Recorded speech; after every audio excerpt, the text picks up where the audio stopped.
다니엘 L. 밀리오리가 쓴 이해를 추구하는 신앙, 기독교 조직신학 개론을 살펴보도록 하겠습니다. 그 첫 시간으로 제1강 신학의 과제인데요. 내용이 방대하기 때문에 챕터별로 나눠서 오늘은 신학, 이해를 추구하는 신앙을 먼저 살펴보도록 하겠습니다. 자, 첫 번째로 신학의 과제입니다. 우리는 기독교 교리를 종합적으로 명확하게 기술하는 것을 또 신학적인 과제라고 생각하기도 하고요.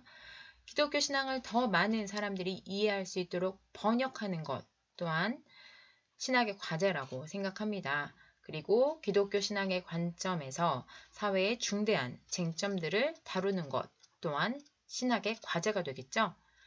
마지막으로 억압받는 공동체 안에서 기독교 신앙의 실천을 반성하는 작업 또한 신학의 과제가 됩니다.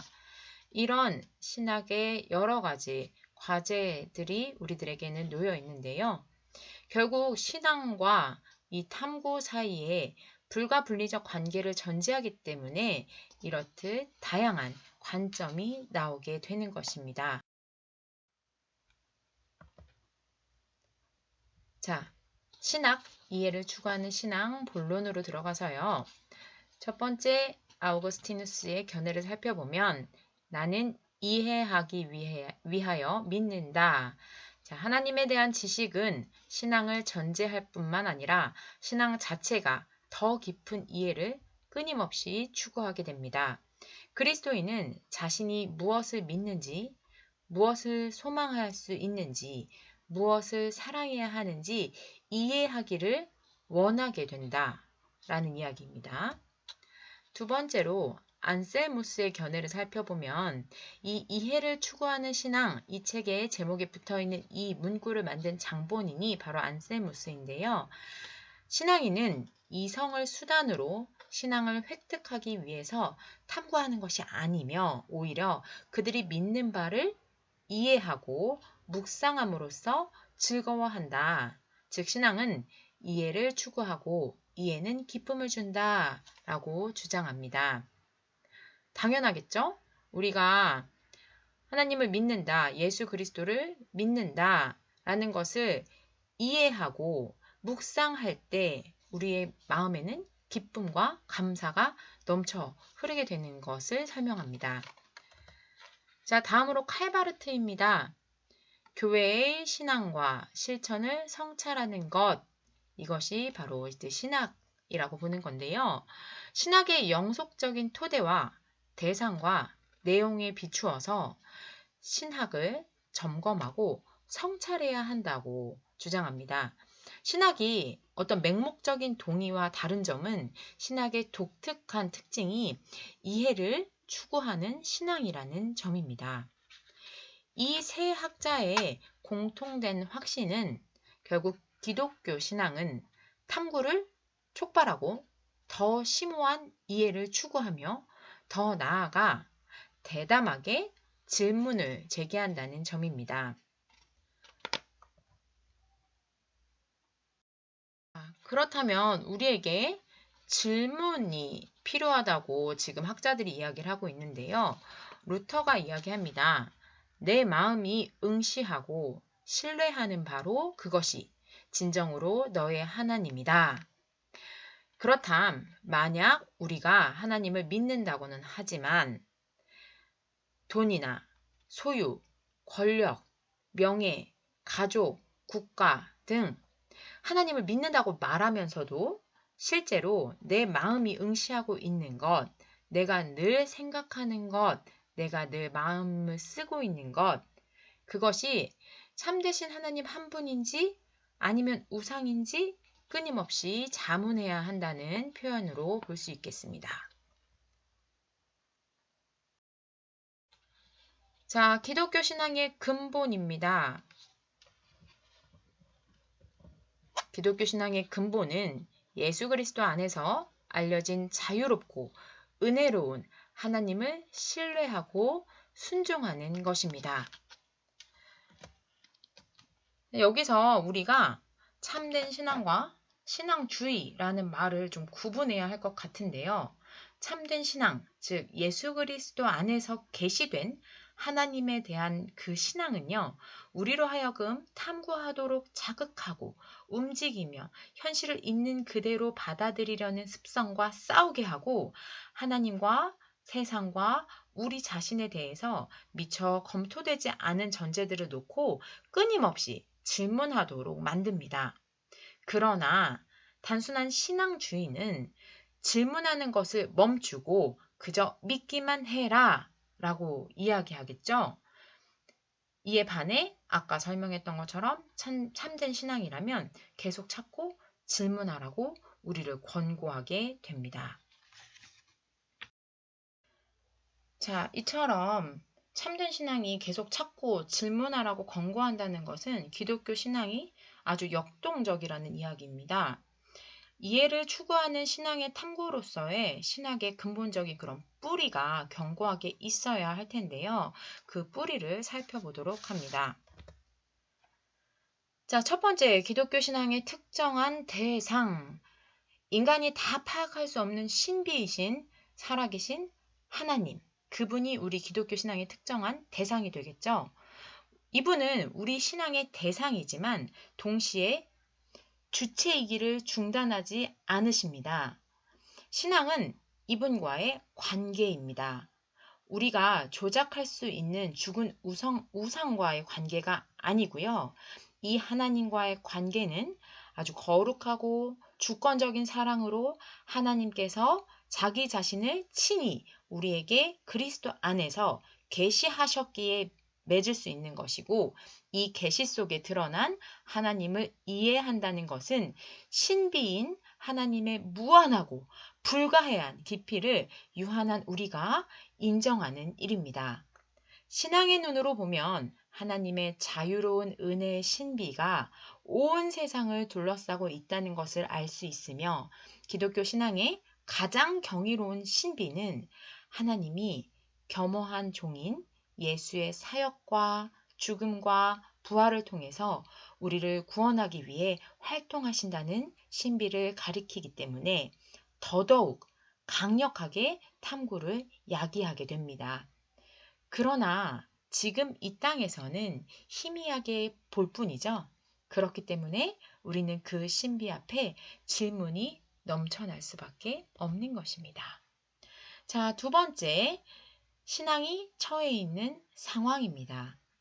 각기 다른 독특한 문제와 가능성을 지닌 특정한 역사적 정황 속에서 살고 있는 우리이기 때문에 어제는 만족스러웠던 대답이 오늘은 더 이상 설득력을 지니지 못할 수도 있습니다.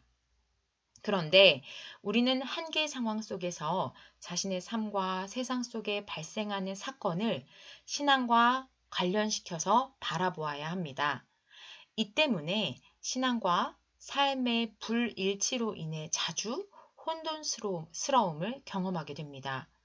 때때로 하나님을 믿지만 종종 악이 승리하는 것처럼 느끼기도 하고 하나님의 임재보다는 하나님의 부재를 느끼기도 하는 것입니다. 변혁시키시는 성령의 권능은 믿지만 동시에 교회의 연약함과 신앙의 연약함에 대해 너무 잘 알고 있습니다. 순종하고 싶지만 하나님의 뜻이 무엇인지 분별하기가 어렵기도 합니다. 어떤 때는 하나님의 뜻은 분명하게 알지만 그 뜻을 실행하기를 자주 거부하기도 합니다. 따라서 기독교 신앙은 끊임없이 질문을 제기하고 이해를 추구할 수밖에 없는 것입니다. 에드바르트 스킬레백스라는 사람이 기독교 신앙은 우리로 하여금 생각하게 한다라고 이야기했는데요. 이 학자가 이야기했던 것처럼 우리는 기독교 신앙의 특정한 대상, 즉 신비로운 하나님, 그리고 그 하나님이 역사하시는 이 세상, 이 상황, 2000년 전이나 아니면 그 전 세기나 아니면 현재나 이 상황이 모두 다 다르기 때문에 우리는 늘 고민하고 생각하고 질문을 던질 수밖에 없는 것입니다.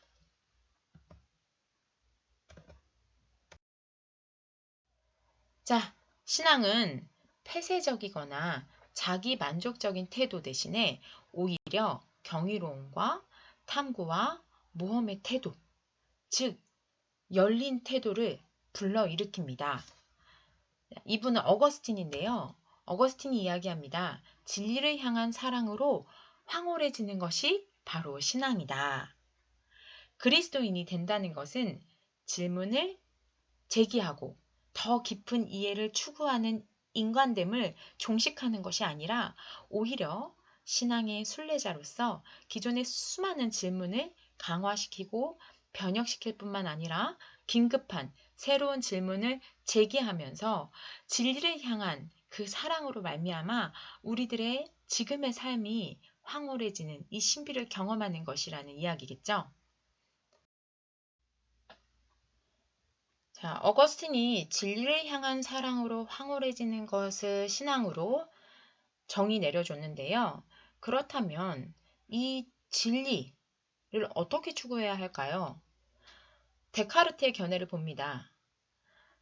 데카르트는 진리를 추구하기 위해서 가장 신뢰할 만한 출발점으로 자신을 생각합니다. 나는 생각한다. 그러므로 나는 존재한다. 즉, 자기 의식을 진리를 추구하는 출발점, 시발점으로 보는 거예요. 그러나 우리 기독교 신앙은 진리를 추구하기 위한 탐구의 출발점을 자기의식이 아니라 만물의 창조자와 구속자이신 하나님의 실제를 인식하는 것이다 라고 단언합니다. 하나님이 계신다. 그러므로 나는 존재한다. 하나님을 떠나 확실성에 도달하려는 시도는 의미가 없겠죠. 그런데 데카르트는 나 자신의 존재 이외의 모든 것을 의심함으로써 나는 확실성을 추구한다 라고 주장을 하는 거고요. 우리는 하나님이 우리에게 자비를 보여주셨기 때문에 그렇기 때문에 우리는 탐구한다 라고 이야기하는 것입니다. 진리를 추구하는 그 출발점이 다르기 때문에 우리 기독교 신앙은 오직 하나님에게서 출발해서 진리를 따르게 되는 것입니다.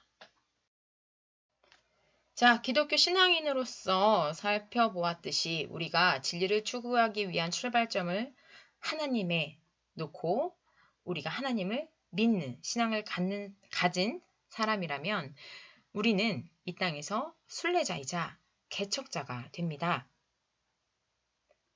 일상의 삶 속에서 검토되지 않는 믿음과 관행에 더 이상 만족하지 말고 맹목적인 신앙이 아니라 생각하는 신앙을 갖고 피상적인 낙관주의가 아니라 기초가 튼튼한 소망을 품고 낭만적인 순진함이 아니라 두 눈을 활짝 뜨고 빈틈없이 살피는 사랑. 이렇게 믿음, 소망, 사랑을 갖고 이 땅에서 순례자로서 개척자의 삶을 살아가게 되는 것입니다. 질문하지 않는 신앙은 이데올로기, 미신, 열광주의, 자기도취, 우상숭배로 전락하고 말 것입니다. 신앙은 열정적으로 그리고 끈질기게 이해를 추구합니다. 그러지 않는 신앙은 시들고 마침내는 죽고 맙니다. 그러므로 신학은 질문을 제기해야 할 필요성을 주장함으로써 교회를 섬길 뿐 아니라 세상 속에서 인간의 삶을 인간적으로 만들고 보존하고자 하시는 하나님의 광범위한 목적에 기여한다고 할 수 있습니다. 신학은 추구하고 분투하고 씨름하는 과정입니다. 이 그림은 기스타브 도레의 작품이죠. 천사와 씨름하는 야곱을 그린 것인데요. 하나님의 완전한 사랑을 신뢰함으로써만 우리는 끈질긴 두려움을 극복할 수 있고 자유로운 신학 활동에 참여할 용기를 얻을 수 있습니다. 축복받기 원하여 천사와 씨름한 후 다리를 절었던 야곱처럼 신학은 추구하고 분투하고 씨름하는 과정입니다. 이 영상을 보시는 분이 신학생이건 교사이건 혹 초신자이건 그리스도인이라면 여러분도 이 씨름에 동참하시어서 이해를 추구하는 신앙으로서의 신학을 통해서 하나님의 자유로운 은혜와 부활의 능력의 아름다움을 발견하고 즐거워하는 많은 기회를 누리시길 바랍니다. 감사합니다.